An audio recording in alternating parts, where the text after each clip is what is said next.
Caríssimos irmãos e irmãs em Cristo, nós que aqui estamos, você que de casa reza conosco, estamos fazendo essa caminhada do tempo do Advento. E nós adentramos hoje de modo especial, nós poderíamos dizer que é a Semana Santa para chegarmos no Natal.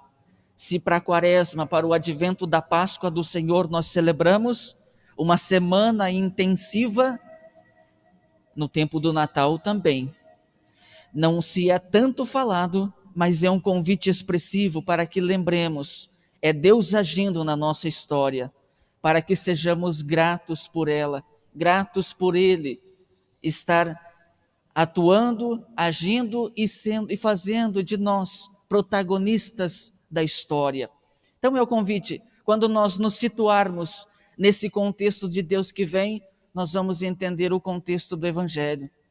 É enfadonho, parece ser tão enfadonho ouvir a geração de tantas gerações, 14, mais 14, tantos nomes, tantos personagens. A história da igreja é marcada pela história dos santos.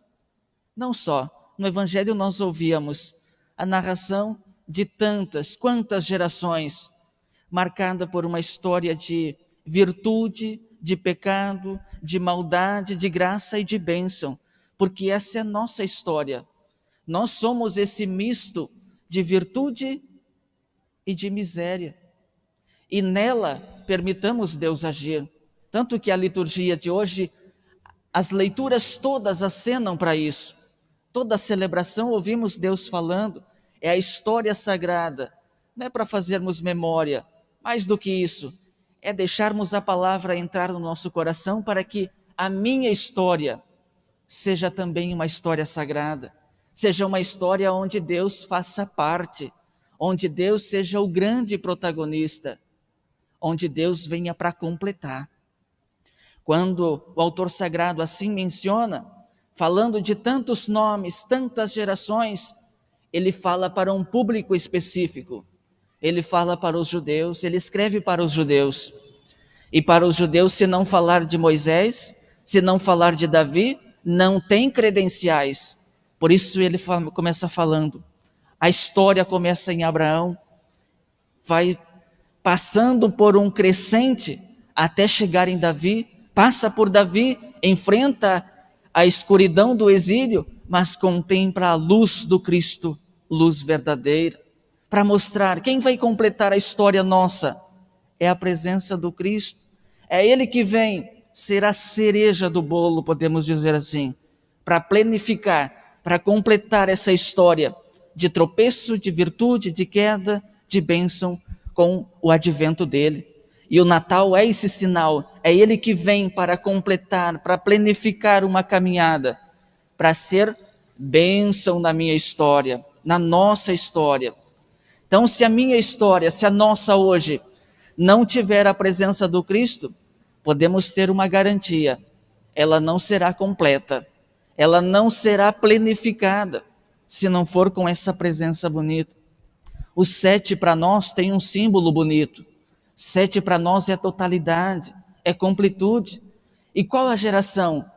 14, ou seja, 2 vezes plena, mais 2 vezes, ou seja, que graça, que bênção é podermos ter Deus agindo em nós e entre nós.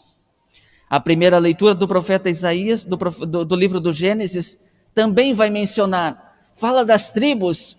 Qual é a tribo que vai prevalecer? Qual é a tribo que não vai sucumbir? Qual é a tribo que vai prevalecer na graça e na bênção? Aquela em que tiver o leão da tribo de Judá, que a Sagrada Escritura, a tradição da igreja vai apontar, é o Cristo, Filho do Deus vivo. Qual é a tribo que vai prevalecer na pandemia? Somos nós, a tribo dos filhos de Deus. Somos nós que, atentos ao seu convite, aos seus ensinamentos, vamos passando, fazendo da nossa história, por mais que não seja tão bela assim, mas que tenha traços de salvação, porque temos o Cristo agindo. Que o Senhor nos ajude, que Maria Santíssima interceda por nós e que nós, de modo especial na história dos colaboradores do Hospital de Olhos, também, Deus, continue agindo. Um tempo difícil para todos nós, mas nesse tempo nos permitamos, Deus, agir sempre mais, para que essa história de graça, de bênçãos, de conquistas, de tropeço às vezes, seja plenificada, seja marcada pela presença de Deus, do Cristo agindo entre nós. Que Santa Luzia, padroeira dos oftalmologistas, daqueles que se dedicam, colaboram para que muitos tenham a visão física, biológica, ajudem vocês, muitos, a tendo essa visão límpida, bela que Deus nos concedeu, saibamos todos nós caminhar à luz do Cristo. Nos faça contemplar a luz da pertença divina, nos faça caminhar na luz que Deus nos concedeu. Que Santa Luzia interceda por todos nós e de modo especial por vocês, essa classe específica que hoje rende graças a Deus. Louvado seja nosso Senhor